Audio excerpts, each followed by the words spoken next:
दोस्तों रिएक्ट सीखने के लिए जो प्री रिक्वायरमेंट है, प्री रिक्वायरमेंट क्या है?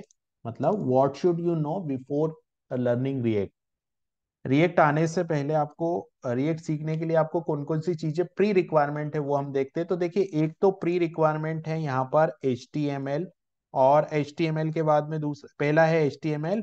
HTML के बाद में है CSS, और CSS के बाद में है जावा स्क्रिप्ट। तो HTML, CSS, जावा स्क्रिप्ट, ये तीन रिक्वायरमेंट तो है, बेसिक HTML, CSS और जावा स्क्रिप्ट।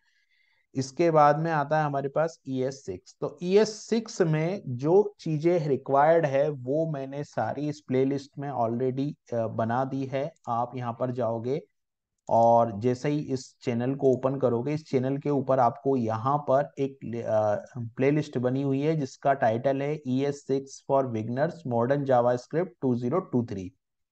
ये प्लेलिस्ट में जितने टॉपिक रिएक्ट के लिए रिक्वायर्ड है वो सारे ऑलरेडी मैंने बना दिए। टोटल 11 हैं, और ये 11 जो है वो मैं वन बाय वन करके यहाँ एक्सप्लेन कर देता हूँ। 11 टॉपिक कौन कौन से हैं जो कि इस प्लेलिस्ट में मिल जाएंगे, और ये जो प्लेलिस्ट है वो मैं इस वीडियो के डिस्क्रिप्शन में भी दे दूंगा। तो जो पहला है वो है लेट और कॉन्स्ट क्या होते हैं।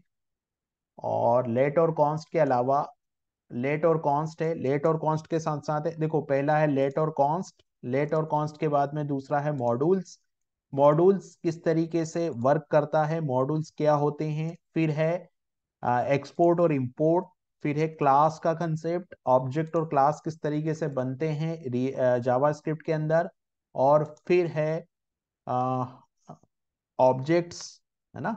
ऑब्जेक्ट किस तरीके से बनते हैं, ऑब्जेक्ट्स, प्रॉपर्टीज और मेथड, है ना। ऑब्जेक्ट है, ऑब्जेक्ट के बाद में है प्रॉपर्टीज और मेथड ऑब्जेक्ट के।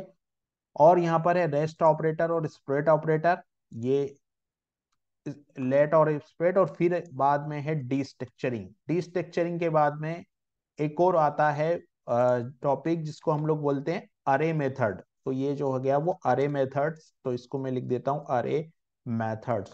तो ओवरऑल हमारे पास जो है वो इतने टॉपिक है, और ये ऑलरेडी मैंने इस लिस्ट में बना दिए हैं, और इस लिस्ट को मैं अपडेट भी करता रहूंगा टाइम टाइम पे।